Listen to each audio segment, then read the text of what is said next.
नमस्कार। इस वीडियो में हम हिंदी की लिखित परीक्षा के बारे में चर्चा करेंगे। आदिकाल के ऊपर प्रश्न हो गया था पिछली वीडियो में। 3-4 वीडियो में हमने आदिकाल के सभी प्रश्नों को देख लिया है। अब भक्ति काल शुरुआत करते हैं।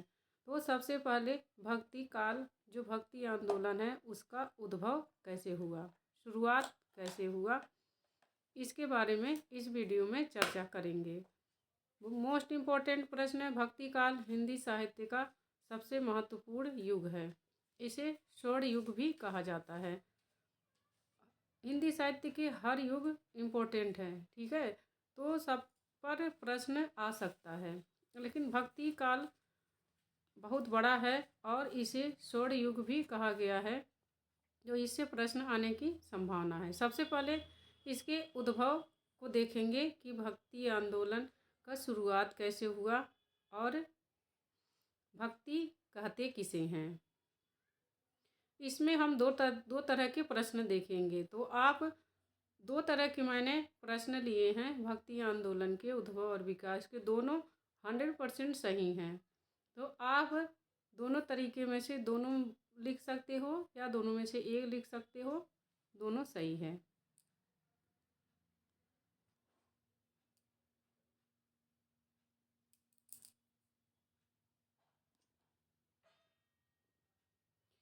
भक्ति आंदोलन का उद्भव हिंदी साहित्य इतिहास के सर्वाधिक विवादास्पद प्रसंगों में से एक है। आदिकाल जो था उसके समय को और नामकरण को लेकर आदिकाल विवाद में था, लेकिन जो भक्ति आंदोलन है इसका उद्भव कैसे हुआ, शुरुआत कैसे हुआ, इस बारे में भक्ति आंदोलन में विवाद है। अनेक विद्वान अनेक कथन को अपने अपने अनुसार अपना अपना मत देते हैं। कोई ईसाइयों का प्रभाव मानता है, कोई मुसलमानों का प्रभाव मानता है, तो कोई इसे हिंदू धर्म को मानता है कि ये हिंदू धर्म के अनुसार हुआ है। तो इन सारे मतों को देखेंगे। इस बात पर सहमति है कि भक्ति की मूल धारा दक्षिण भारत में 6वीं और 7वीं शताब्दी से आरंभ हुई थी। इस बात पर सभी लोग की सहमति है कि जो भक्ति आंदोलन है, भक्ति की मूल धारा दक्षिण भारत से शुरुआत हुई थी और वो 6वीं और 7वीं शताब्दी से आरंभ हुई थी और 6वीं और 7वीं शताब्दी से आरंभ हुई थी और 14वीं शताब्दी में इसने उत्तर भारत में अचानक आंदोलन का रूप ग्रहण कर लिया था। तो प्रश्न पूछ देता है कि भक्ति की शुरुआत कहाँ से हुई थी, दक्षिण भारत से, और 6वीं 7वीं शताब्दी से हुई थी, लेकिन 14वीं शताब्दी में उत्तर भारत में अचानक आंदोलन का रूप ग्रहण कर लिया था। किंतु यह क्यों हुआ, यह भारी विवाद का मुद्दा है। विभिन्न साहित्य इतिहासकारों ने अपने अपने इतिहास बोध के आधार पर इस प्रश्न को सुलझाने का प्रयास किया है।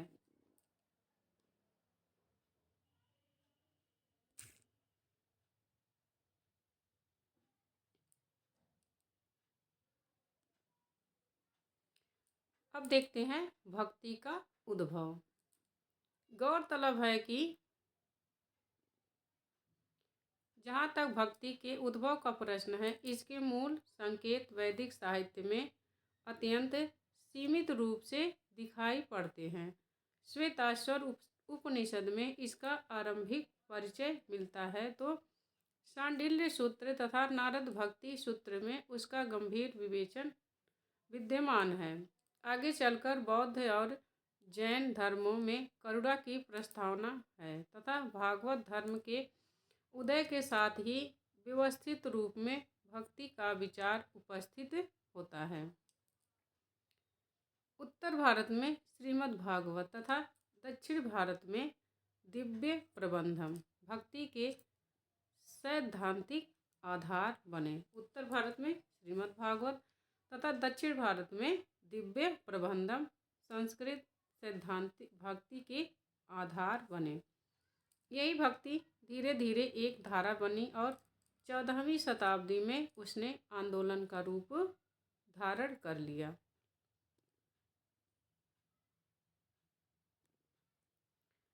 इससे पूर्व 7वीं 8वीं शताब्दी में सुदूर दक्षिण में, 12वीं शताब्दी में कर्नाटक में और 13वीं 14वीं शताब्दी में महाराष्ट्र व गुजरात में भी इसका प्रचलन दिखाई पड़ा।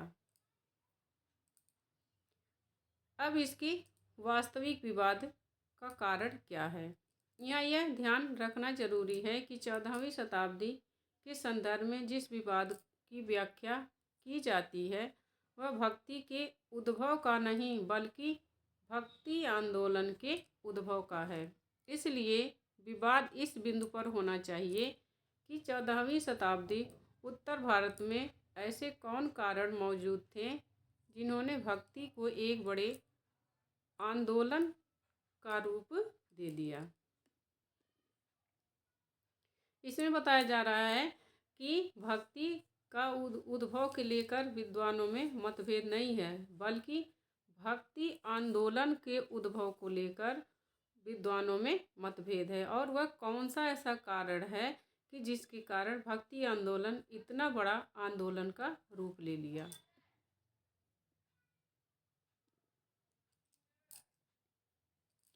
इस संबंध में विभिन्न इतिहासविदों ने अलग अलग दृष्टिकोण से व्याख्याएं की हैं, जिनकी चर्चा नीचे की जा रही है। विदेशी प्रभाव पर आधारित व्याख्या। पहली व्याख्या है विदेशी प्रभाव पर आधारित। भक्ति आंदोलन के उद्भव की प्रथम व्याख्या विदेशी प्रभाव के रूप में की गई है, जिसके समर्थक हैं जॉर्ज ग्रियर्सन, आबिद हुसैन तथा ताराचंद ने किया है। विदेशी प्रभाव के रूप की व्याख्या का समर्थन जॉर्ज ग्रियर्सन, आबिद हुसैन तथा ताराचंद ने किया था। ग्रियर्सन का मत है कि भक्ति आंदोलन अचानक एक बिजली की कौंध की तरह फैला, जिससे यूरोप में संत थेरेसा का आंदोलन फैला था। जैसे ग्रियर्सन यह मानते हैं कि भक्ति आंदोलन जैसे आकाश में बिजली अचानक कौंध जाती है और चारों तरफ प्रकाश फैल जाता है, वैसे ही भक्ति का आंदोलन जो है बिजली की तरह कौंधा और पूरे भारत में फैल गया। जैसे उदाहरण दे रहे हैं, जैसे यूरोप में संत थेरेसा का आंदोलन फैला था।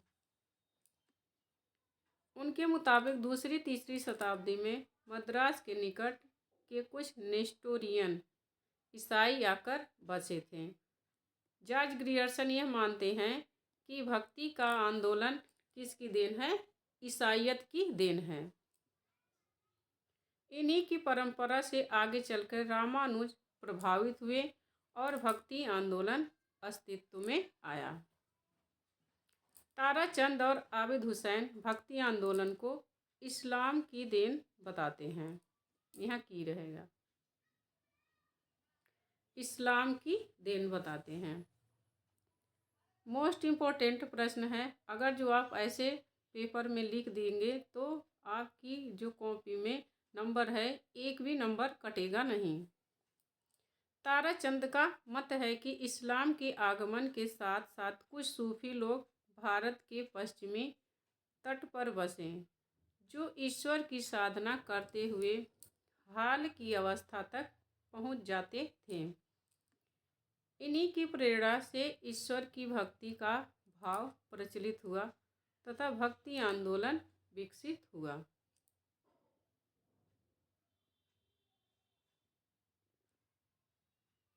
किंतु इन मतों को स्वीकार करना कठिन है। ग्रियर्सन के मत का खंडन करते हुए हजारी प्रसाद द्विवेदी ने स्पष्ट कहा है, जिस बात को ग्रियर्सन ने अचानक बिजली की चमक की तरह फैल जाना लिखा है, यह ऐसा नहीं है। उसके लिए सैकड़ों वर्ष से मेघखंड एकत्र हो रहे थे। यह हजारी प्रसाद द्विवेदी का कथन है। ताराचंद के मत का खंडन दिनकर ने अपनी पुस्तक संस्कृति के 4 अध्याय में यह कहकर किया है कि पश्चिमी तट पर यह परंपरा विकसित होने से पहले ही भक्ति परंपरा दक्षिण में स्थापित हो चुकी थी। दिनकर की पुस्तक का क्या नाम है? संस्कृति के 4 अध्याय। यहाँ आप 4 ऐड कर लेना। जो कुछ थोड़ा बहुत छूट गया है या गलत हो गया है, मिस प्रिंट हो गया है, तो आप अपने तरफ से उसमें सुधार कर लेना। बस ऐसे ही प्रैक्टिस करेंगे इन्हीं प्रश्नों को तो 100% है कि आपका जो है नंबर अच्छा आएगा पेपर में और आपका सिलेक्शन ज़रूर होगा।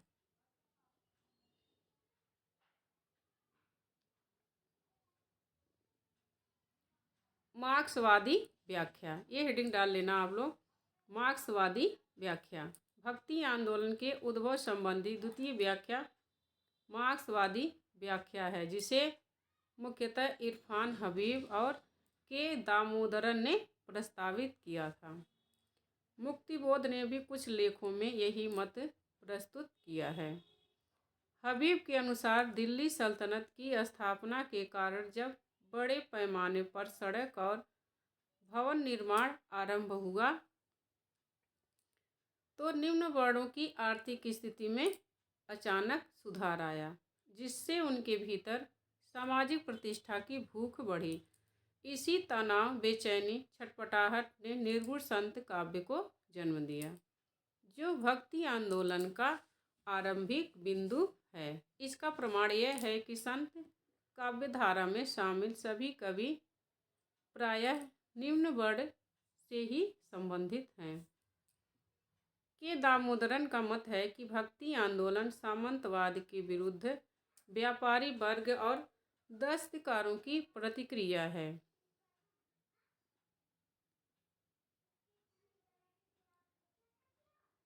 जैसे कि किसी भी सामंतवाद के विरुद्ध स्वाभाविक रूप से पनपती है। ऊपर जो भक्ति आंदोलन के उद्भव की बात की गई है और नीचे उसका खंडन जिन विद्वानों ने किया है उनका मत प्रस्तुत किया गया है। यहाँ पर अब जो मार्क्सवादी सिद्धांत का खंडन किया जा रहा है वह देखते हैं। मार्क्सवादी व्याख्या भी भक्ति आंदोलन के लिए प्रमाणिक नहीं मानी जा सकती। एक तो भक्ति आंदोलन का एक भी कवि ऐसा नहीं था जो स्वयं सड़क या भवन निर्माण की प्रक्रिया से जुड़ा हो। दूसरा, भक्ति काल के किसी भी कवि की कविता में व्यापारियों या दस्तकारों के पक्ष में विशेष तर्क दिखाई नहीं पड़ते। इस आर्थिक कारण का प्रभाव तो अवश्य रहा होगा, किंतु इसे निर्णायक या निर्धारक मानना गलत होगा।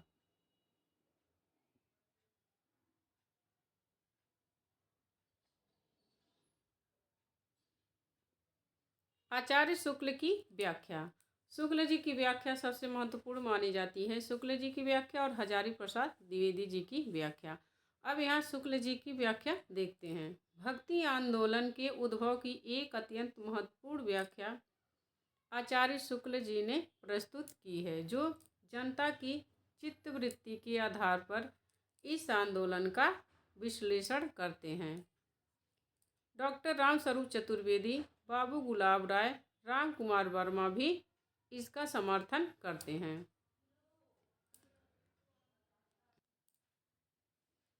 शुक्ल जी की व्याख्या को इसका समर्थन रामस्वरूप चतुर्वेदी, गुलाब राय और राम कुमार वर्मा भी करते हैं। शुक्ल जी का मत है कि जब मुस्लिम साम्राज्य दूर दूर तक स्थापित हो गया तब परस्पर लड़ने वाले स्वतंत्र राज्य नहीं रह गए। इतने भारी उलटफेर के पीछे हिंदू जन समुदाय पर बहुत दिनों तक उदासी छाई रही। जब मुस्लिमों का साम्राज्य भारत में स्थापित हो गया, क्योंकि सारा राज्य मुस्लिमों के अधीन हो गया, तो आपस में लड़ने वाले राजा न रहे न उनके राज्य रहे। तो इस भारतीय जन समुदाय में बहुत दिनों तक उदासी छाई रही। अपने पौरुष से हताश जाति के लिए भगवान की शक्ति और करुणा की ओर ध्यान ले जाने के अतिरिक्त दूसरा मार्ग ही क्या था? स्पष्ट है कि भक्ति का जोश होता दक्षिण की ओर से धीरे धीरे उत्तर भारत की ओर पहले से ही आ रहा था, उसे राजनीतिक परिवर्तन के कारण शून्य पड़ते हुए जनता के हृदय क्षेत्र में फैलने का पूरा स्थान मिला।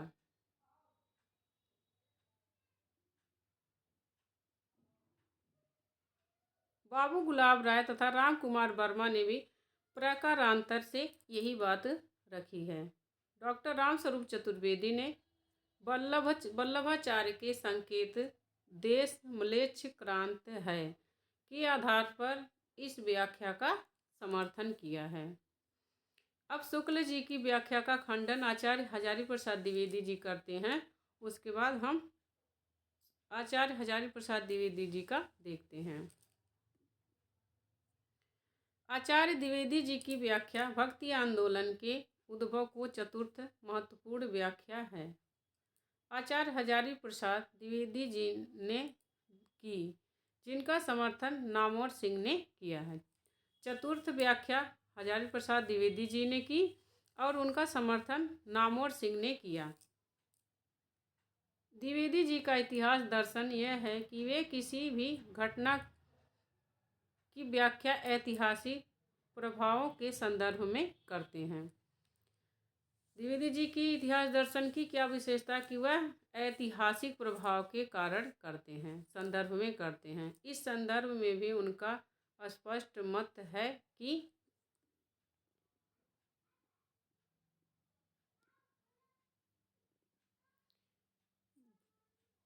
भक्ति आंदोलन भारतीय सांस्कृतिक परंपरा का स्वतः स्फूर्त विकास है। द्विवेदी जी मानते हैं कि जो भक्ति आंदोलन शुरू हुआ था वह भारतीय परंपरा का अपने आप ही विकास है। इस्लामी आक्रमण की व्याख्या का खंडन करते हुए ये कहते हैं कि यहाँ पर अब हजारी प्रसाद द्विवेदी जी का कथन शुरू हो जाता है। यह भी बताया गया है कि जब मुसलमान हिंदुओं पर अत्याचार करने लगे तो निराश होकर हिंदू लोग भगवान का भजन करने लगे। यह बात अत्यंत उपहासास्पद है। मुसलमानों के अत्याचार के कारण यदि भक्ति की भावधारा को उमड़ना था तो उसे पहले सिंध और फिर उत्तर भारत में प्रकट होना चाहिए था, पर हुई वह दक्षिण में। इस आधार पर उनका स्पष्ट निर्णय है कि अगर इस्लाम नहीं आया होता तो भी साहित्य का 12वां आना वैसा ही होता जैसा आज है। यह हजारी प्रसाद द्विवेदी जी का कथन है। इस्लाम के संबंध में वे कहते हैं कि हिंदी साहित्य में यह प्रभाव के रूप में स्वीकार किया जाना चाहिए, प्रतिक्रिया के रूप में नहीं। इस्लाम के बारे में कहते हैं कि इस्लाम का जो प्रभाव है वह प्रभाव के रूप में किया जाना चाहिए, स्वीकार किया जाना चाहिए, प्रतिक्रिया के रूप में नहीं। द्विवेदी जी का मत है कि भक्ति साहित्य जिजीविषा का साहित्य है, हताशा का नहीं। बौद्धों ने पारस्परिक सांस्कृतिक स्थिति में जो परिवर्तन उपस्थित किए थे वे प्रगतिशील तो थे किंतु समाज के जीवन को छूने में असमर्थ थे। भक्ति आंदोलन इसी अभाव को भरने वाला आंदोलन है जिसकी ज़रूरत समाज के भीतर पहले से ही विद्यमान थी। वे लिखते हैं कि अत्यधिक प्राकृत केंद्रीय कविता की प्रतिक्रिया का अवसान सहज भगवत प्रेम में हुआ। नामवर सिंह ने भी भक्ति आंदोलन के उद्भव को लोक और शास्त्र के द्वंद्व का परिणाम इसी अर्थ में बताया है। वे लिखते हैं, अब यहाँ नामवर सिंह का कथन है। मध्य युग के भारतीय इतिहास का प्रमुख अंतर्विरोध शास्त्र और लोक के बीच का द्वंद्व है, न कि इस्लाम और हिंदू धर्म का संघर्ष। इसमें जितने भी कथन हैं आचार्यों के, विद्वानों के, आलोचकों के, यह सब अंडरलाइन की इसमें कामा इन्वर्टेड कामा में है। तो आप जब पेपर में लिखेंगे तो इसे हाईलाइट कर लेंगे। मैं यही सजेशन दूंगी कि जो ये इस वीडियो को देखेंगे पहले ये सब पूरा लिख लेंगे कॉपी पर, लिखने की आदत डाल लेंगे। लिखने से एक फ़ायदा होगा कि उन्हें चीज़ें याद हो जाएंगी और आपका उत्तर भी तैयार हो जाएगा। अगर जो पीडीएफ की ज़रूरत हो, आपको चाहिए कि यह पीडीएफ आपको चाहिए, तो मैं यह पीडीएफ भी आपको दे दूँगी।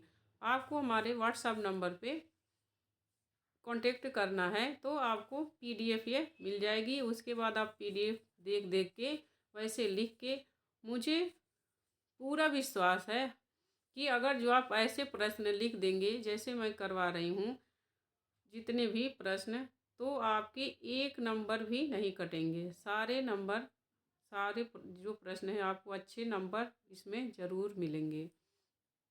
अब इसका निष्कर्ष देखेंगे। मैंने इसमें भक्ति आंदोलन के उद्भव और विकास का 2 इसमें प्रश्न तैयार किया है। एक है जो ऊपर का है थोड़ा अगर जो टफ लगे, तो नीचे का है आसान भाषा में है। तो दोनों आपको महत्वपूर्ण है, आपके लिए महत्वपूर्ण है। आपको जिसकी ज़रूरत हो आप अपने हिसाब से लिख लेना, है दोनों महत्वपूर्ण। अब इसका निष्कर्ष देखते हैं। उपरोक्त सभी मतों का विश्लेषण करें तो पाते हैं कि विदेशी प्रभाव संबंधी व्याख्या तो प्रायः अस्वीकार्य है, किंतु सभी व्याख्याएं कहीं न कहीं आंशिक रूप से ठीक हैं। कोई भी जटिल सांस्कृतिक घटना वस्तुतः किसी एक कारण से जन्म नहीं लेती। उसकी व्याख्या बहुसूत्रीय पद्धति से ही हो सकती है। यह सच है कि सिद्धोनाथों की शुष्क धार्मिक परंपरा में सरसता की आवश्यकता बनी हुई थी। यह भी सच है कि इस्लाम के आगमन के कारण उच्च वर्ण हिंदू समाज हताशा और निराशा के दौर से गुजर रहा था। पुनः दिल्ली सल्तनत की स्थापना ने जो राजनीतिक स्थिरीकरण और अवर्णों को आर्थिक स्थिति में सुधार किया, वह भी इस आंदोलन का एक महत्वपूर्ण कारण है। जो बाहरी मुस्लिम आए, बाहरी आक्रमणकारी मुसलमान आए, उन लोगों ने एक काम अच्छा किया कि जो हिंदू समाज में सताए हुए लोग थे, अवर्ण थे, उन्हें उन लोगों ने काम दिया और जिससे उनका आर्थिक सुधार हुआ। तो यह उन्होंने अच्छा किया। इसलिए भक्ति आंदोलन ने अपने इतिहास, आर्थिक स्थितियों और जनता की चित्तवृत्ति की पारस्परिक प्रतिक्रियाओं से उपजा हुआ आंदोलन है, न कि किसी एक कारण से। ऊपर का भक्ति के उद्भव और विकास का ऊपर का प्रश्न हो गया। अब हम वही भक्ति के उद्भव और विकास के नीचे के प्रश्नों को देखेंगे। भक्ति काल का अर्थ और स्वरूप। भक्ति वह तत्व है जो मानव जीवन से जुड़ा होता है। भक्ति तत्व का प्रवाह जीवन प्रवाह के साथ प्रवाहित होता रहता है। भक्ति मानव जाति का सर्वस्व है। प्रत्येक मनुष्य इसी के आधार पर अपने कल्याण की इच्छा करता है। विद्वानों ने भी भक्ति के लक्षणों की चर्चा करते हुए कहा है कि भक्ति शब्द की उत्पत्ति संस्कृत भाषा के भज धातु, यहाँ भज धातु रहेगा, भज धातु से कित्न प्रत्यय के योग से हुई है। कित्न प्रत्यय का अर्थ है प्रेम और भज धातु का अर्थ है सेवा करना। तो यहाँ पर यह बताया जा रहा है कि जो शब्द है भक्ति का, उसका कैसे हिंदी में कैसे उसका अर्थ क्या होता है। तो यह 2 शब्दों के योग से बना है, कित्न और भज। तो भज का अर्थ होता है सेवा और कित्न का अर्थ होता है प्रेम। धातु और प्रत्यय के योग से एक संपूर्ण अर्थ की अभिव्यक्ति होती है और उस अर्थ में प्रत्यय का अर्थ ही प्रधान रहता है। इस प्रकार भज धातु का आशय भक्ति शब्द को सेवा करने के रूप में निष्पादित करता है। अतः भक्ति शब्द का अर्थ सेवा भाव से जान सकते हैं। अन्य अर्थों में समझने पर ईश्वर के चरणों में स्वयं को पूर्ण रूप से आत्मसमर्पण कर देना या ईश्वर में पूर्णतः अनुरक्त हो जाना भक्ति कहलाता है। प्राचीन काल से ही भक्ति शब्द का प्रयोग होता आया है। प्राचीन ग्रंथों से लेकर आधुनिक युग के ग्रंथों में लेखकों ने भक्ति को अपने अनुसार परिभाषित करने का प्रयास किया है।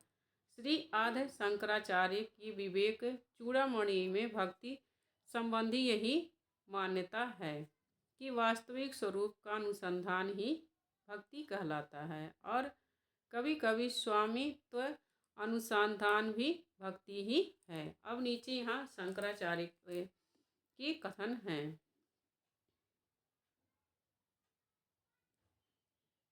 स्वस्वरूपानुसंधानम भक्तिरित्यभिधीयते, स्वामत्वानुसंधानम भक्तिरित्य परे जगुः।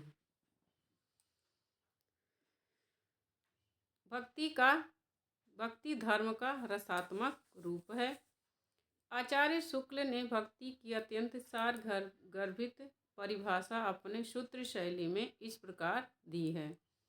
वस्तुतः धर्म के भीतर ईश्वर या लौकिक सत्ता के साथ संबंध स्थापित करने की 4 प्रमुख प्रणालियाँ या पद्धतियाँ मानी गई हैं: ज्ञान, कर्म, योग तथा भक्ति।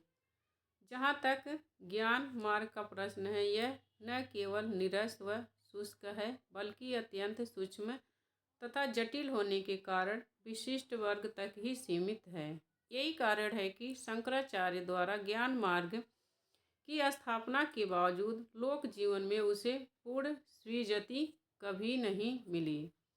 योग मार्ग शारीरिक साधना पर आधारित है, जो शुष्क क्रिया प्रधान होने के कारण निरस है। तो योग साधना किस पर आधारित है? शारीरिक साधना पर आधारित है और उसकी क्रिया शुष्क प्रधान है। इसके कारण जो योग साधना है वह निरस मानी गई है।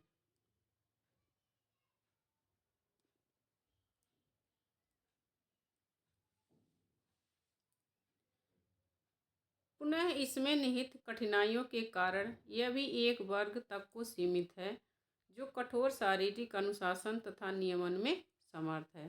कर्म मार्ग का अर्थ है बाह्य विधि विधान, आडंबर, देशाटन, तीर्थाटन इत्यादि। यह मार्ग बोधगम्यता की दृष्टि से सरल है, माने समझने की दृष्टि से सरल है, अतः सर्वजन सुलभ है, किंतु इसमें भी रसात्मकता नहीं पाई जाती जो भक्ति में है। इसके अतिरिक्त आर्थिक रूप से वंचित वर्ग के लिए यह मार्ग हमेशा कठिन माना गया है।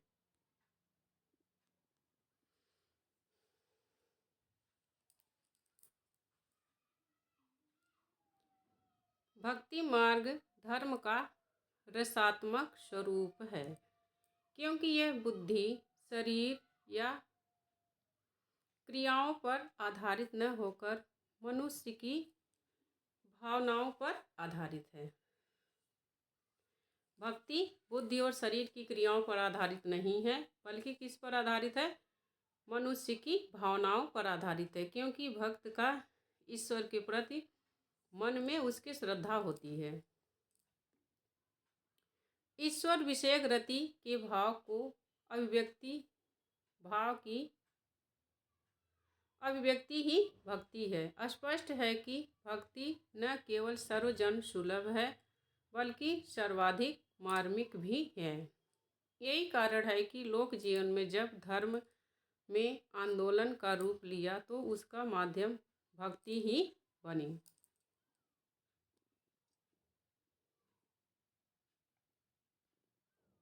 न कि ज्ञान, योग या कर्म। ऊपर जो है वह भक्ति शब्द का अर्थ क्या है वह था।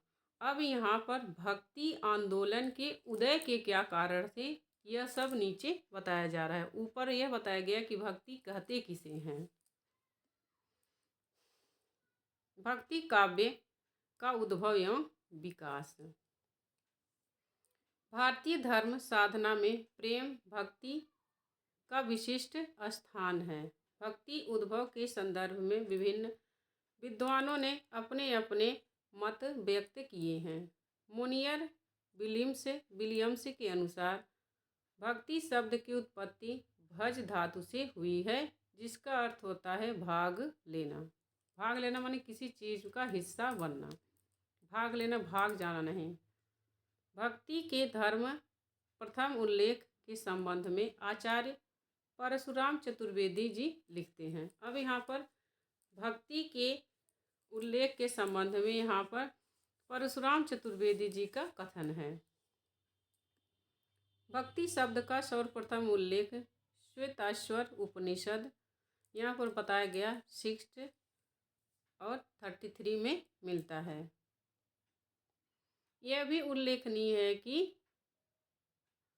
आर्य के भारत आने पर, आर्य यहाँ आर्य रहेगा, कि भारत आने पर उन्हें यहाँ की यक्ष किन्नर गंधर्व असुर ग्रात्य विद्याधर आदि जातियों की नागर संस्कृति का परिचय मिलता था। आर्य लोग मुख्यतः सैनिक जीवन के अभ्यासी थे और उनका जातीय जीवन ग्रामीण संस्कृति पर आधारित था। आर्य लोगों का जीवन किस पर आधारित था? ग्रामीण संस्कृति पर।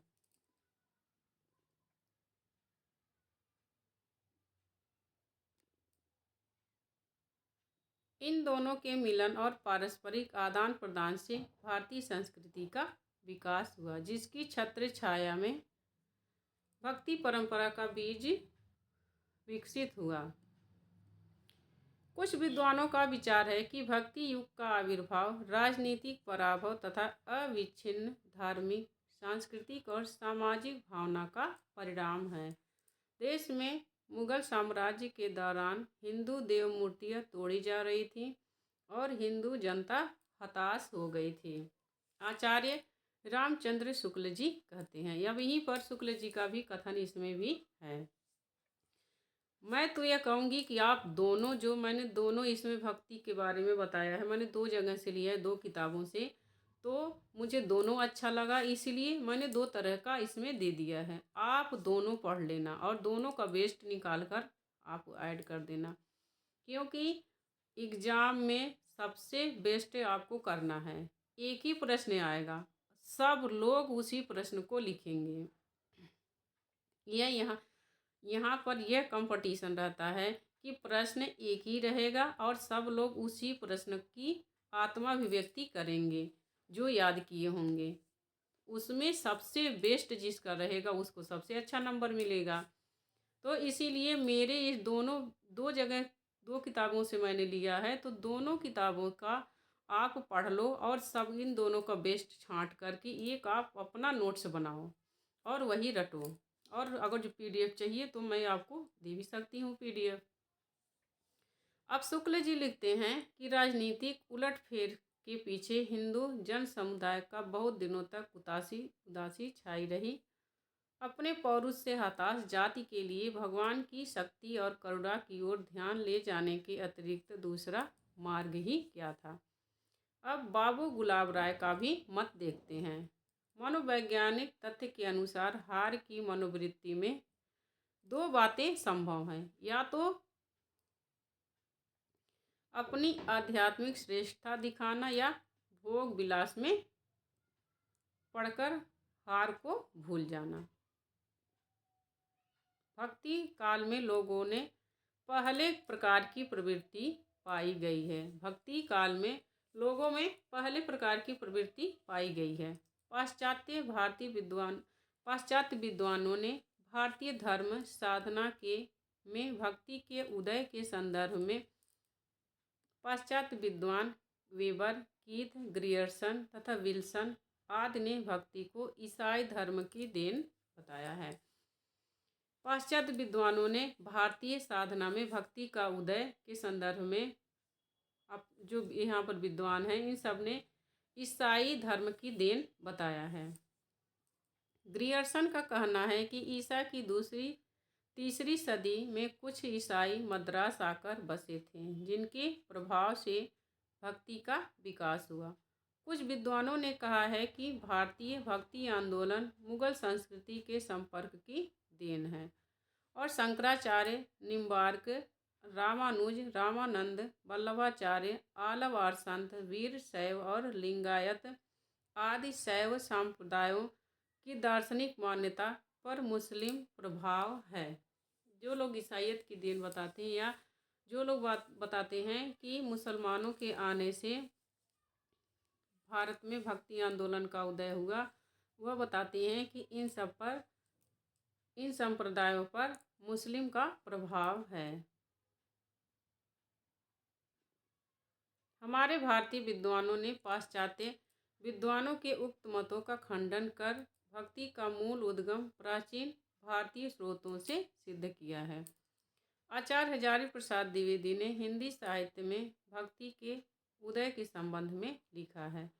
यह बात अत्यंत उपहासास्पद है कि जब मुसलमान लोग उत्तर भारत में मंदिर तोड़ रहे थे तो उसी समय अपेक्षाकृत निरापद दक्षिण में भक्त लोगों ने भगवान की शरणागति की प्रार्थना की। मुसलमानों के अत्याचार से यदि भक्ति की भावधारा को उमड़ना था तो पहले उसे सिंध तथा पुनः उसे उत्तर भारत में प्रकट होना चाहिए था, पर हुआ दक्षिण में।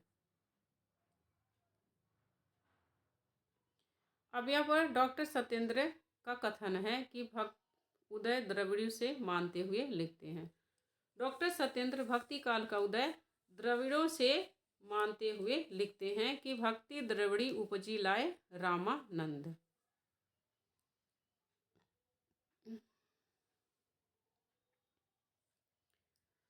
इस उक्ति के अनुसार पर भक्ति का आविर्भाव द्रविड़ों से हुआ।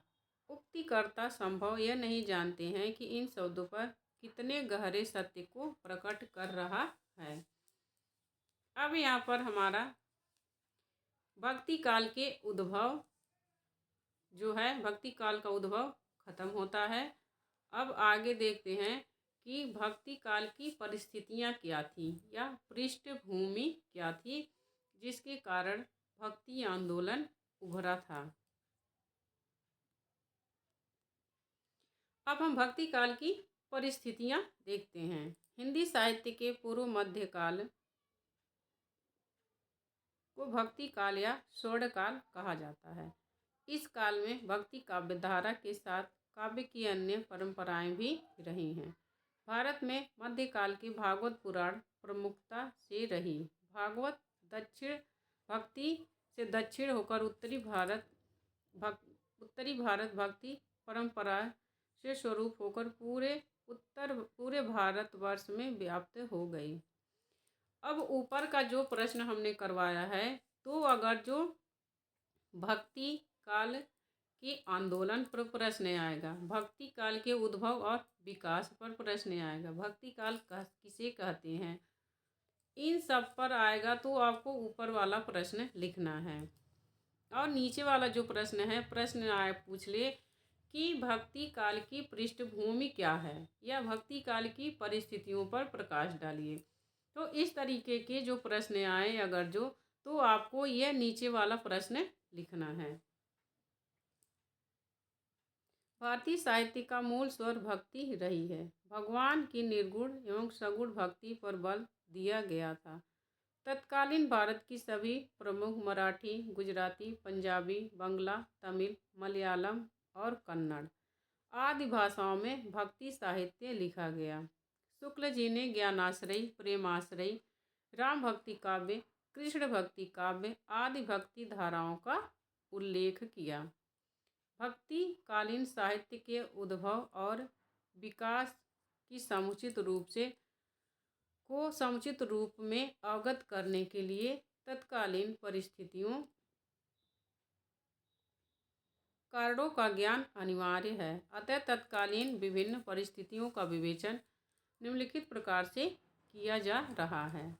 पहला है राजनीतिक परिस्थितियाँ कैसी थी उस समय भक्ति काल की, सामाजिक परिस्थितियाँ कैसी थी, धार्मिक परिस्थितियाँ कैसी थी, सांस्कृतिक परिस्थितियाँ, साहित्यिक एवं प्रेरक शक्तियाँ।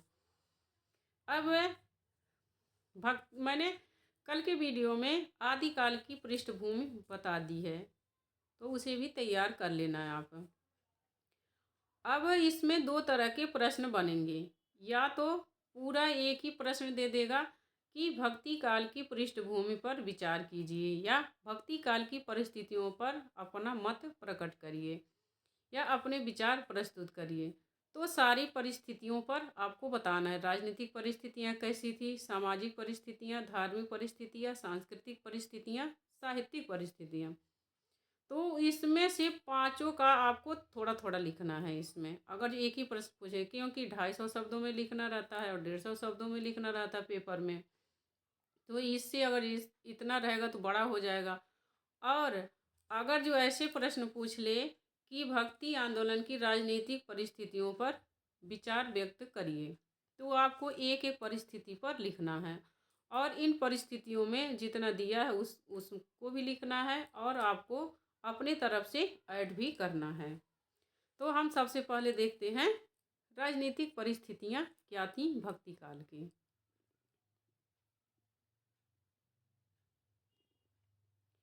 हिंदी साहित्य में भक्ति काल तक उत्तरी भारत में मुस्लिम साम्राज्य की स्थापना हो चुकी थी, किंतु इन दिनों मुगलों एवं अफगानों में परस्पर संघर्ष जारी हुआ। इस समय मुस्लिम ने हिंदुओं से संबंध स्थापित कर अपना शासन दृढ़ करना शुरू किया। भक्ति काल का समय 14 से ईस्वी से 1600 ईस्वी तक के कालखंड में माना जाता है। इस कालखंड को दो भागों में विभाजित किया जा सकता है। प्रथम भाग विक्रमी 1375 से 1583 ईस्वी तक विक्रमी तक तथा दूसरा विक्रमी 1583 से 1700 तक। इसमें बताया जा रहा है कि भक्ति काल को दो भागों में विभाजित किया जा सकता है। एक भाग है 1375 से 1583 तक और दूसरा है 1583 से 1700 तक। प्रथम भाग में दिल्ली पर तुगलक और लोधी वंश का शासन था। दूसरे भाग पर मुगल वंश के बाबर, हुमायूं, अकबर, जहांगीर का शासन संघर्षमय रहा था। 1295 में अलाउद्दीन खिलजी दिल्ली की गद्दी पर बैठा। उसने मालवा प्रांत और महाराष्ट्र को जीत लिया। गुजरात जीतकर राजपुताने घराने को घेर लिया और दक्षिण भारत में मुस्लिम शासन पहुंचा। अलाउद्दीन खिलजी की मृत्यु के पश्चात दिल्ली की गद्दी पर शासन करने वाला शासक बलहीन हुआ। बलवन, यहाँ बलवन रहेगा, बलवन यहाँ रहेगा, अलाउद्दीन के बाद बलवन रहेगा। 1320 ईस्वी में गयासुद्दीन तुगलक ने उसमें शक्ति प्रदान की। कुछ काल के उपरांत प्रांतिक शासकों में स्वतंत्र अस्तित्व बनाने में लगे रहे। मेवाड़ में हमीर सिसोदिया 1326 में स्वतंत्र हो गया। इन्हीं दिनों विजयनगर में हिंदू राज्य की स्थापना हुई। मथुरा और बंगाल में दिल्ली सल्तनत के सूबेदार स्वतंत्र सुल्तान बन गए। यहाँ मद्रास रहेगा, मद्रास और बंगाल में।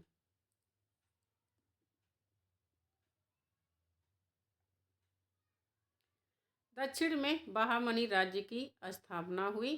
कश्मीर में शाह मीर ने अपने स्वतंत्र राज्य स्थापित किया। 15वीं शताब्दी प्रांतीय शासकों का युग रहा। इस काल में राजस्थान एवं मेवाड़ की उन्नति हुई। महाराणा लाखा, चूड़ा और कुंभा के शासनकाल में वह एक प्रमुख शक्ति बना। मालवा, गुजरात, बंगाल और कश्मीर के शासक स्वतंत्र अस्तित्व बनाए हुए थे। बुंदेलखंड में गढ़वाल वंशज बुंदेल सरदार राज्य करने लगा था। उड़ीसा में सूर्यवंशी कपिलेंद्र ने स्वतंत्र राज्य की स्थापना की। ये राजनीतिक परिस्थितियां बताई जा रही थी, तो राजाओं के बारे में, उस समय के इतिहास के बारे में बताया जा रहा है। बाबर 1526 में पानीपत के मैदान में नवीन उपकरणों के प्रयोग से इब्राहिम लोधी को पराजित किया। बाबर ने राणा सांगा को भी पराजित किया। परंतु बाबर के पुत्र हुमायूं को शेर शाह सूरी ने पराजित किया। शेर शाह के समय से ही हिंदी का अमर काव्य पद्मावत लिखा गया। और पद्मावत के बारे में प्रश्न भी पूछा जाता है कि पद्मावत में किसकी प्रशंसा की गई है। शेर शाह सूरी के उत्तराधिकारी अयोग्य निकले। परिणाम, मुगलों में अकबर जैसा शासक हुआ।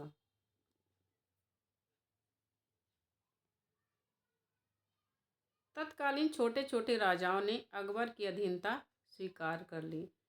मेवाड़ के महाराणा प्रताप अकेले रहकर अंत तक संघर्षरत रहे। महाराणा प्रताप का पुत्र अमर सिंह जहांगीर से 16 वर्ष लड़ा, पर अंत में उसने अधीनता मान ली। महाराणा के पुत्र अमर सिंह ने भी जहांगीर से 16 साल तक उन्होंने भी लड़ाई की, लेकिन अंत में उन्हें भी हार मान लेनी पड़ी। शाहजहां के अंतिम दिनों में बुंदेलखंड में चंपत राय व महाराष्ट्र में छत्रपति शिवाजी महाराज की सत्ता स्थापित हुई थी। भक्ति काल का साहित्य राजनीतिक वातावरण के प्रतिकूल है। कबीर, जयसी, तुलसी सूर, इन कवियों को न तो सीकरी से काम था, न प्राकृत जन गुणगान से सरोकार था। कुंभन दास ने लिखा ही है कि सिंह संतन को कहाँ सीकरी सो काम, आवत जात पनैया टूटी, बिसर गयो हरि नाम। तो ये लोग तो भक्त थे। इन लोगों को अपने ईश्वर की भक्ति करने से मतलब था। एक भक्तिकालीन कवि ने लिखा है कि संतन को कहाँ सीकरी सो काम। जौनपुर के सुल्तानों ने शास्त्रीय संगीत का पुनरुद्धार करवाया तथा संगीत शिक्षामणि नामक संस्कृत ग्रंथ का निर्माण कराया। भक्ति का काव्य का धर्म विकास मुगल साम्राज्य के समय में ही हुआ था, किंतु राजनीतिक व्यवस्था के प्रति असंतोष इन कवियों की वाणी में यत्र तत्र अवश्य मिल जाती है। जैसे म्लेच्छन भार दुखिन मेदिनी, वेद धर्म दुरि गए, भूमि चोर भूप गए, साधु सीध मानक, जान रीति पाप पीन की। उस समय वाले कोई कोई कवि तत्कालीन परिस्थितियों का चित्रण कर देते थे। अब सामाजिक परिस्थितियां देखते हैं। 15वीं शताब्दी तक आते आते हिंदू एवं मुगलों के बीच सामंजस्य की भावना का निर्माण हुआ। यहाँ अब सामाजिक परिस्थितियां देखते हैं। जीवन के कई क्षेत्रों में वे आदान प्रदान कर रहे हैं। कुछ परिवार पूर्ववत हिंदू बनने के लिए प्रयत्नशील थे। इनके बीच विवाह संबंध भी होने लगे थे। कश्मीर सुल्तान शाह मीर के पूर्वज हिंदू थे। उन्होंने अपनी लड़कियों का विवाह हिंदू सामंतों से कर दिया था। लड़के उल्लेशेर का विवाह हिंदू सेनापति की लड़की से हुआ था। लड़की पति धर्म स्वीकार कर लेती थी। यह वैवाहिक संबंध सामंत वर्ग तक सीमित थे। संत कबीर ने जन सामान्य में जाति पात की भावना अधिक दृढ़ थी। इस काल में संत कबीर के समय में जाति पात की भावना अधिक दृढ़ थी। इस काल में जाति पात भेद अंधविश्वास का प्रखर विरोध किया कबीर ने। खान पान के कोई बंधन नहीं थे। 14वीं शताब्दी तक ये बंधन कड़े नहीं थे, किंतु आगे छुआछूत और खान पान के बंधन अधिक कड़े होते गए।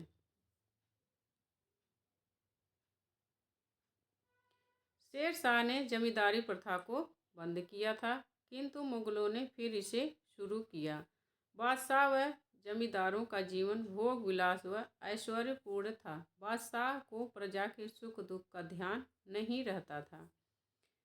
गुजरात, खानदेश और दक्षिण में अकाल पड़ने पर लगान में छूट देकर अनाज बंटवाया गया था। विलासी मुस्लिम अधिकारियों की सस्ती रसिकता से रक्षा पाने के लिए हिंदू समाज में पर्दा प्रथा और बाल विवाह का प्रचलन हुआ। तो हिंदू समाज में पर्दा प्रथा पहले नहीं था। पर्दा प्रथा और बाल विवाह का प्रचलन मुस्लिम आक्रमणकारियों के आने पर हुआ। उनके अत्याचार से अपने देश की स्त्रियों को बचाने के लिए लोग अपने घरों की स्त्रियों को पर्दा में रखने लगे। कुछ मुगल शासकों में रूप लिप्सा और काम पिपासा भी कम नहीं थी। अलाउद्दीन खिलजी ने 50% भाग कर के रूप में बड़ी कठोरता से वसूलता था। जो अलाउद्दीन खिलजी था उसने 50% भाग कर के रूप में वसूल लेता था और भी कठोरता से, निर्दयता पूर्वक। हिंदू एवं मुगलों के बीच शासित और शासक का भेद था। वहाँ धीरे धीरे एक दूसरे के प्रति उदार भी होने लगे थे। प्रचलन हुआ।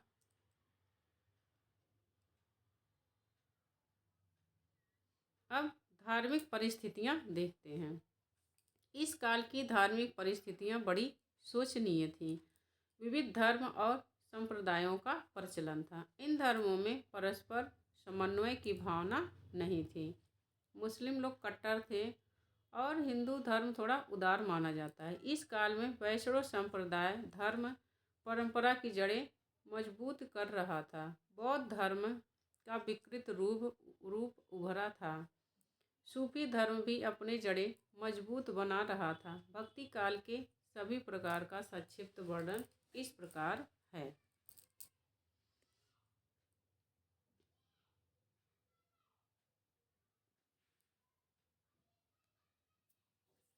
बौद्ध धर्म के संस्थापक तथा तथागत भगवान बौद्ध थे। भगवान बौद्ध के महानिर्वाण के पश्चात बौद्ध धर्म का महायान और हीनयान दो भागों में विभाजन हुआ।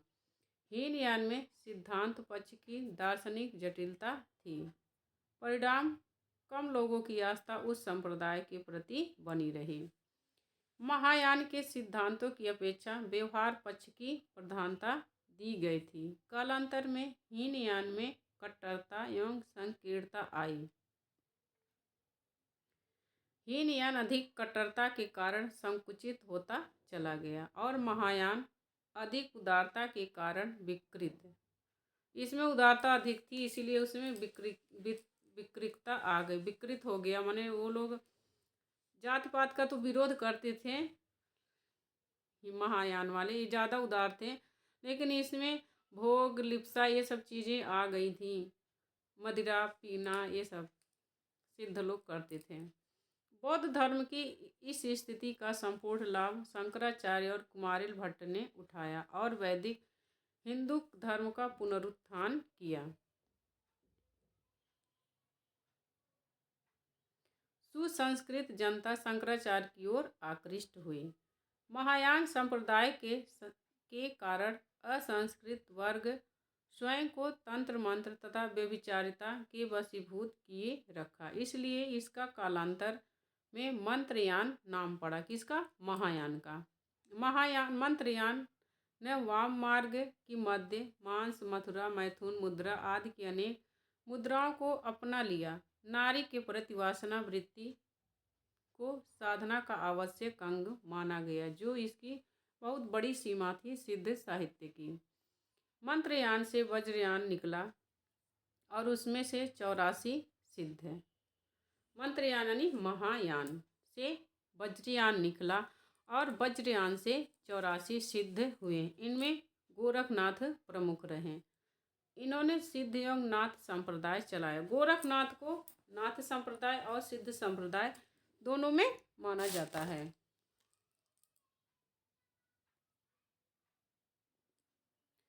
वैष्णव धर्म, वो तो ऊपर बौद्ध धर्म था, अब दूसरा है वैष्णव धर्म। शंकराचार्य के पूर्व दक्षिण से आए अलवार संतों ने भक्ति का प्रचार एवं प्रसार किया। इस समय अनेक धार्मिक संप्रदाय का निर्माण हुआ, जिनमें विष्णु भक्ति को अधिक महत्व दिया गया। विष्णु के अवतारों में राम और कृष्ण की स्थापना हुई। रामानंद ने भक्ति के द्वार सबके लिए खोले और जन भाषा में अपने सिद्धांतों का प्रचार किया। रामानंद के बारे में आप थोड़ा सा यहाँ लिख सकते हैं कि रामानंद ने जो भक्ति का प्रचार किया था उसमें उन्होंने यह कहा है कि भक्ति, ईश्वर की भक्ति करने का अधिकार सबको है, लेकिन यह नहीं समझना चाहिए कि रामानंद बड़ व्यवस्था के विरुद्ध थे, बल्कि वह ईश्वर की भक्ति के लिए सबको मानते थे कि सबका अधिकार है, सबको भक्ति करनी चाहिए। लेकिन बड़ व्यवस्था की ये समर्थक थे, ये चाहते थे कि बड़ व्यवस्था के अनुसार ही चले। विष्णु में अवतार भगवान श्री कृष्ण की उपासना के विविध रूपों का निर्माण हुआ। भगवान कृष्ण को भागवत पुराण के 10वें स्कंध में वर्णित कृष्ण के रूप में अपना आराध्य माना गया। कालांतर में भक्ति पद्धति विलासिता व भोग की प्रधानता बनी रही। कृष्ण की भक्ति में अश्लीलता आ गई है और लोगों ने कृष्ण और राधा को भगवान की तरह नहीं उन्होंने प्रस्तुत किया, बल्कि एक नायक नायिका की तरह ये लोग प्रस्तुत कर दिए हैं रीतिकाल के कवियों ने, जैसे बिहारी हो गए, विद्यापति, ये लोग। अब सूफी।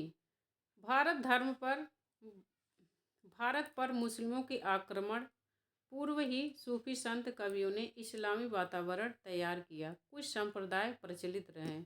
सूफी कवियों ने भारतीय अध्यात्म एवं अद्वैत को अपने ढंग से स्वीकार किया। प्रेम स्वरूप निराकार निर्गुण ईश्वर का प्रचार किया। सूफी संत कवि सच्चरित्र, विद्वान और सहनशील थे। हिंदू धर्म के प्रति उनकी आस्था एवं विश्वास था। इसके फलस्वरूप सूफियों ने भारतीय जनता के मन को जीता। और यहाँ पर आप और ऐड करेंगे, जो सूफी कवि थे वो लोग हिंदू के घर घर में प्रचलित जो लोक कथाएँ थीं, जो उनके नायक नायिका थे, राजा रानी थे, उन्हीं को अपने काव्य का आधार बनाया। नाथ संप्रदाय के प्रभाव के कारण सूफियों ने उनके विचार एवं एकेश्वरवादी विचार को अपनाते हुए इस्लाम के साथ समन्वय करने का प्रयास किया। किसने? नाथ संप्रदाय ने। अतः इन्होंने हिंदू मुस्लिम के अजनबीपन को मिटाया। किसने? सूफियों ने। अब देखते हैं सांस्कृतिक परिस्थितियाँ। समन्वयात्मकता भारतीय संस्कृति की मूलभूत विशेषता है। हमारी संस्कृति क्या है? समन्वयशील और परिवर्तनशील है। समन्वय माने वह सबको समानता के भाव से देखती है, किसी को ऊंच नीच, किसी में भेदभाव नहीं करती हमारी संस्कृति। सांस्कृतिक चेतना की सर्वश्रेष्ठ अभिव्यक्ति सार्वभौम सत्य के आधार पर प्रतिष्ठित धार्मिक भावना और दार्शनिक चिंतन के आधार के माध्यम से हुई। कला, शिल्प, साहित्य और संगीत इन्हीं की देन है। शैव, शाक्त, भागवत जैसे प्रमुख धर्मों में ज्ञान, योग, तंत्र और भक्ति की प्रवृत्ति का समन्वय होने लगा। योग का प्रभाव उस समय इतना बढ़ा कि भक्ति, ज्ञान और कर्म के साथ ही योग शब्द जोड़ा जाना आवश्यक समझा जाने लगा। समन्वयात्मकता की प्रवृत्ति धर्म के समान मूर्ति एवं वास्तुकला के रूप में देखी जा सकती है। खजुराहो के बैद्यनाथ मंदिर के शिलालेख में ब्रह्म, जैन, बुद्ध तथा वामन को शिव का रूप कहा गया है। भक्ति आंदोलन इसी समन्वयात्मक प्रवृत्ति का परिणाम है। इसी काल में हिंदू और मुस्लिम संस्कृतियां एक दूसरे के निकट आईं। संगीत, चित्र तथा भवन निर्माण में समन्वय आरंभ हुआ। साहित्य भी एक दूसरे से प्रभावित रहा। नायक नायिकाओं के नयनाभिराम चित्रों तथा विविध कलाओं के रूप में दोनों की चित्रकलाओं का समागम दर्शनीय है। काव्यों में भी राग रागिनियों का प्रयोग किया जाने लगा। भक्ति काल की साहित्यिक दृष्टि स्वर्ण से युग कहा गया। साहित्य की दृष्टि भक्ति काल को क्या कहा गया? स्वर्ण युग। इस काल में भारत की लगभग सभी भाषाओं का साहित्य सृजन हुआ। भक्ति काल ने हिंदी की सूर तुलसी, कबीर, जयसी, मीरा, रहीम, रसखान जैसे प्रतिभा संपन्न साहित्यकार दिए। भक्ति साहित्य एक साथ हृदय, मन और आत्मा की भूख को सहन करने की क्षमता रखता है। साहित्यिक व प्रेरक शक्तियाँ। भक्ति काल में जिस साहित्य की रचना हुई वह अधिकांश पद्य में अर्थात छंदोबद्ध काव्य रूप में। उस समय संस्कृति तो उच्च वर्ग हिंदू के लोगों की काव्य भाषा थी। शाही दरबारों में अरबी फारसी का प्रयोग होता था, परंतु हिंदी की लोक भाषाओं का विशेष रूप से अवधी तथा ब्रज भाषा का काव्य में प्रयोग होता था। कबीर ने तो ऐसी मिली जुली लोक भाषा का प्रयोग किया जिसे सदुक्कड़ी अथवा खिचड़ी कहा गया अथवा संध्या भाषा कहा गया। भक्ति काल में प्रबंधात्मक काव्य, मुक्तक काव्य, गीति काव्य की रचना हुई। संस्कृत भाषा की संस्कृत ग्रंथ की कुछ टीकाएँ भी हुई। हिंदी भाषा और साहित्य में भक्तिकालीन परिवेश में उच्च कोटि का साहित्य रचने की पृष्ठभूमि नहीं बल्कि चरम विकास प्राप्त किया। कबीर, सूर तथा तुलसी की रचनाएं साहित्यिक परिवेश की अनुपम देन है। अब आगे का वीडियो हम आगे के जो प्रश्न हैं कि भारतीय भक्तिकालीन काव्य के मुख्य आधार क्या हैं वह हम अगले वीडियो में देखेंगे। मुझे पूरा विश्वास है कि आपको यह वीडियो अच्छी लगी होगी, और अच्छी ना लगी हो तो मुझे इतना विश्वास है कि यह आपकी तैयारी को बहुत ही बेहतर बनाएगी। अगर जो जैसे मैंने प्रश्न करवाया है ऐसे आप प्रश्न कर देंगे तो 100% श्योर है कि आपके पेपर में ज़रूर अच्छे नंबर आएंगे और सबसे अच्छे नंबर आएंगे। तो अगर जो आपको यह PDF चाहिए तो आप हमारे चैनल अर्चना हिंदी साहित्य अध्ययन को सब्सक्राइब करिए, चैनल को लाइक करिए। मिलते हैं अगले वीडियो में। PDF को चाहिए तो चैनल के डिस्क्रिप्शन में मैंने व्हाट्सअप नंबर दे दिया है, आप उस पर हमें कांटेक्ट कर सकते हैं। तो मिलते हैं अगले वीडियो में अगले प्रश्नों के साथ। वीडियो कैसी लगी कमेंट करके ज़रूर बताइए। अगर जो वीडियो में कुछ कमी है तब भी बताइए, मैं उसमें सुधार करने की कोशिश करूँगी। तो ये भी कमेंट करके बताइए कि आपको वीडियो कैसी लगी। मिलते हैं अगले वीडियो में, तब तक के लिए नमस्कार।